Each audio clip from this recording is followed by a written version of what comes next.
আসসালামু আলাইকুম প্রিয় বন্ধুরা, আমি এখন আছি এই পাবনাতে। আর এই জায়গাটা হচ্ছে পাবনা হেমায়েতপুর শ্রী মন্দির। আর আজকের ভিডিওতে থাকছে এই মন্দিরটা এখানে কিভাবে স্থাপিত হলো, এই মন্দিরের ইতিহাস ঐতিহ্য। এটা হচ্ছে এই মন্দিরের প্রবেশ গেট। আর এখানে লেখা আছে শ্রী শ্রী ঠাকুর অনুকূল চন্দ্র সৎসঙ্গ পরমতীর্থ হিমায়তপুর পাবনা। তো এটাই হচ্ছে সেই মন্দিরের প্রবেশ গেট। তো এখানে অনেক দূর দূরান্ত থেকে দর্শনার্থীরা কিন্তু আসছে। আর আমার এই যে এই পাশে হচ্ছে যে মন্দিরের পোস্ট অফিস, পাবনা জেলার পোস্ট অফিস বা ডাক বিভাগ। এটা হচ্ছে শ্রী শ্রী অনুকূলচন্দ্র সৎসঙ্গ ঐতিহাসিক মন্দির, যা অবস্থিত পাবনার হেমায়তপুরে, যেখানে জন্মগ্রহণ করেছিলেন ঠাকুর অনুকূলচন্দ্র। ঠাকুর অনুকূলচন্দ্র 14 সেপ্টেম্বর 1888-তে হিমায়তপুর গ্রামে জন্মগ্রহণ করেন। তিনি প্রথমে ছিলেন চিকিৎসক, পরে তার চিকিৎসা ও মানবিক কাজের মধ্য দিয়ে তিনি শুরু করেন মানুষের সেবা ও আধ্যাত্মিক পথ চলা। এই যে চার্টটা দেখতে পাচ্ছেন, এটা হচ্ছে এই মন্দিরের প্রার্থনার চার্ট।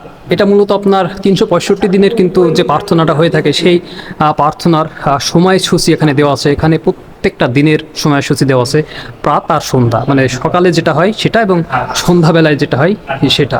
এখানে যেই ছবিটি দেখতে পাচ্ছেন, ইনি হচ্ছে এই মন্দির প্রতিষ্ঠাতা। এখানে হচ্ছে যে প্রত্যেক দিন সকাল এবং সন্ধ্যায় প্রার্থনা করে থাকে বা এই ধর্মের লোকজন।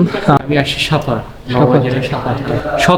সৎসঙ্গ নিয়ে দেখা যাচ্ছে যে সবাইকে নিয়ে চলাফেরা করা যায় কিনা, সৎসঙ্গ নিয়ে সৎভাবে থাকা যায় কিনা, খুবই ভালো বললাম। তারপর এগুলো বিষয়ে অনেক কিছু শুনছিলাম, জানছিলাম, এখন এগুলো নিজের চোখে দেখতেছি, অনেক ভালো লাগলো। এটা হচ্ছে অনেক বড়, অনেক সাজানো গুছানো, এই জিনিসগুলো শুনছিলাম, তো আসে নিজের চোখে দেখলাম, এটাই ভালো লাগলো। এই যে এই জায়গাটা দেখতে পাচ্ছেন, এখানে দুইটা কিন্তু জায়গা করা হয়েছে। যারা দর্শনার্থী বা ভক্তবৃন্দ আছেন, তিনারা কিন্তু এখানে বসে রেস্ট করতে পারবেন। আর এই সাইডে হচ্ছে যে প্রসাদ দেওয়া হচ্ছে, মানে ভক্তবৃন্দরা যারা আসছেন তাদের জন্য কিন্তু প্রসাদ এই যে এখানে রান্না করা ছিল আগে থাকতে, এখন কিন্তু এই যে দিচ্ছে ওয়ান টাইম প্লেটে সাদা ভাত এবং নিরামিষ বা আমিষ যে আলুর তরকারি দিচ্ছে, দেখতে পাচ্ছেন সুন্দর করে। আর এই যে দেখতে পাচ্ছেন খাওয়া দাওয়ার বেশ সুন্দর দৃশ্য।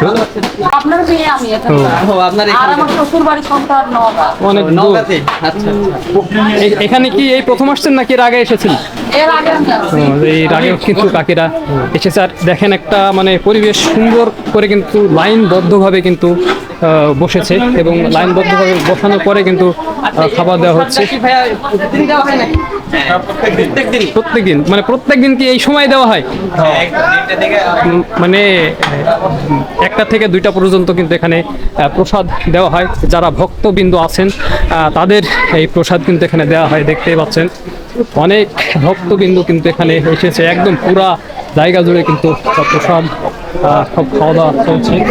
আর এটা কি, এটা হচ্ছে যে আনন্দবাজার পুরুষোত্তম জননী মনোমোহিনী দেবীর স্কুল আনন্দবাজার। তো এখানে হয়তো বা এখানেও কি প্রসাদ দেওয়া হচ্ছে? হ্যাঁ, এখানে তো এই যে প্রসাদ দেওয়া হচ্ছে। দারুণ, আমার কাছে অনেক ভালো লেগেছে। এখানকার পরিবেশটা অনেক সুন্দর।